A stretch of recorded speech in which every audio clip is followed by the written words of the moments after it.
ਇਹ ਮੈਂ ਤੁਹਾਡੇ ਵਾਸਤੇ ਲੈ ਕੇ ਆਇਆ ਮਿੱਠਾ ਜੀ। ਮਰੀਮ ਔਰੰਗਜ਼ੇਬ ਤੇ ਹਮਲਾ ਕਰਨ ਵਾਲੀਆਂ ਔਰਤਾਂ ਕੌਣ ਸੀ? ਇਹ ਮਾਈਆਂ ਕੌਣ ਨੇ ਔਰ ਨਾਲ ਜਿਹੜੇ ਮਾਈਆਂ ਦੇ ਮੁੰਡੇ ਨੇ ਇਹ ਕੌਣ ਨੇ? ਵੱਡੀ ਖਬਰ ਹੈ, ਧਿਆਨ ਆਪਣੀ ਪੂਰੀ ਦੇਣੀ ਹੈ।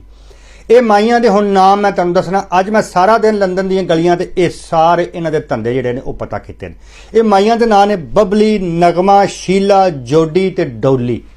ਇਹ ਉਹ ਪੰਜ ਮਾਈਆਂ ਜਿਹੜੀਆਂ ਤੁਹਾਨੂੰ ਨਜ਼ਰ ਆ ਰਹੀਆਂ ਔਰ ਇਹ ਮਸਾਜ ਸੈਂਟਰ ਚਲਾਉਂਦੀਆਂ ਨੇ ਇਲਫਰਡ ਲੇਨ ਦੇ ਨਾਲ ਜਿਹੜਾ ਏਰੀਆ ਉੱਥੇ ਔਰ ਗ੍ਰੀਨ ਸਟਰੀਟ ਔਰ ਉਹਦੇ ਨਾਲ ਜਿਹੜੇ ਏਰੀਆ ਨੇ ਉੱਥੇ ਇਹ ਮਸਾਜ ਸੈਂਟਰ ਚਲਾਉਂਦੀਆਂ ਇਹ ਮਾਈਆਂ ਜਿਨ੍ਹਾਂ ਨੇ ਮਰੀਮ ਔਰੰਗਜ਼ੇਬ ਤੇ ਹਮਲਾ ਕੀਤਾ। ਇਹ ਮਸਾਜ ਸੈਂਟਰ 'ਚ ਕੀ ਕਰਦੀਆਂ? ਫੁੱਲ ਸਰਵਿਸ ਦਿੰਦੀਆਂ। 50 ਪਾਉਂਡ ਅੱਧਾ ਘੰਟਾ ਇਹ ਲੈਂਦੀਆਂ। ਉਹਦੇ 'ਚ ਮਸਾਜ ਵੀ ਹੈ, ਸ਼ਾਵਰ ਵੀ ਹੈ ਔਰ ਫੁੱਲ ਸਰਵਿਸ ਵੀ ਹੈ। ਫੁੱਲ ਸਰਵਿਸ ਸਮਝੋ ਨਾ, ਸਾਰਾ ਕੁਛ ਹੈ। ਔਰ ਇਹਨਾਂ ਇਹ ਮਾਈਆਂ ਜਿਹੜੀਆਂ ਇਹਨਾਂ 5-5 6-6 ਬੰਦੇ ਸਾਈਡ ਤੇ ਉਂਝ ਵੀ ਰੱਖੇ ਨੇ ਜਿਨ੍ਹਾਂ ਕੋਲੋਂ ਹਫਤਾ ਵਸੂਲੀ ਵੀ ਕਰਦੀਆਂ ਨੇ। ਯਾਨੀ ਕਿ ਹਰ ਰੋਜ਼ ਇੱਕ ਬੰਦੇ ਦੇ ਘਰ ਜਾਣਾ ਔਰ ਉਹਨੂੰ ਫੁੱਲ ਸਰਵਿਸ ਦੇਣੀ ਉਹਦੇ ਘਰ ਦੇ ਵਿੱਚ ਹੀ ਤੇ 200-250 ਪਾਉਂਡ ਉਹਨਾਂ ਕੋਲੋਂ ਲੈ ਆਉਣਾ।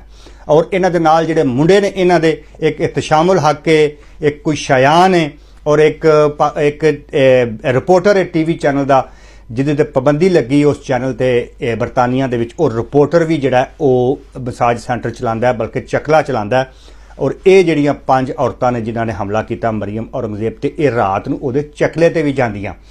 ਤੇ ਤਿੰਨ ਜਿਹੜੇ ਨੇ ਮਸਾਜ ਸੈਂਟਰ ਉਹ ਇਲਫਰਡ ਲੇਨ ਦੇ ਨਾਲ ਨੇ ਔਰ 2 ਮਸਾਜ ਸੈਂਟਰ ਜਿਹੜੇ ਨੇ ਉਹ ਗ੍ਰੀਨ ਸਟਰੀਟ ਦੇ ਨਾਲ ਨੇ।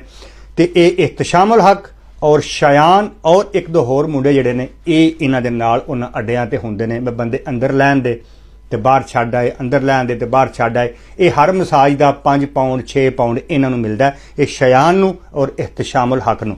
ਉਹ ਜਿਹੜਾ ਰਿਪੋਰਟਰ ਹੈ ਟੀਵੀ ਚੈਨਲ ਦਾ ਉਹ ਰਾਤ ਨੂੰ ਫਿਰ ਇਹਨਾਂ ਨੂੰ ਆਪਣੇ ਚਕਲੇ ਤੇ ਲੈ ਜਾਂਦਾ। ਤੇ ਇਹ ਬਬਲੀ, ਨਗਮਾ, ਸ਼ੀਲਾ, ਜੋਡੀ ਤੇ ਡੌਲੀ ਇਹ ਉਹ ਔਰਤਾਂ ਨੇ, ਇਹ ਉਹ ਮਾਈਆਂ ਨੇ, ਇਹ ਉਹ ਗੰਦ ਪਾਕਿਸਤਾਨ ਦਾ ਜਿਨ੍ਹਾਂ ਨੇ ਵਫਾਕੀ ਵਜ਼ੀਰ ਤੇ ਹਮਲਾ ਕੀਤਾ। ਫੁੱਲ ਸਰਵਿਸ ਕਰਾਉਂਦੀਆਂ ਜੇ, ਫੁੱਲ ਮਾਹੌਲ ਜੇ, 50 ਪਾਉਂਡ ਦੇ ਵਿੱਚ ਅੱਧਾ ਘੰਟਾ ਜੇ।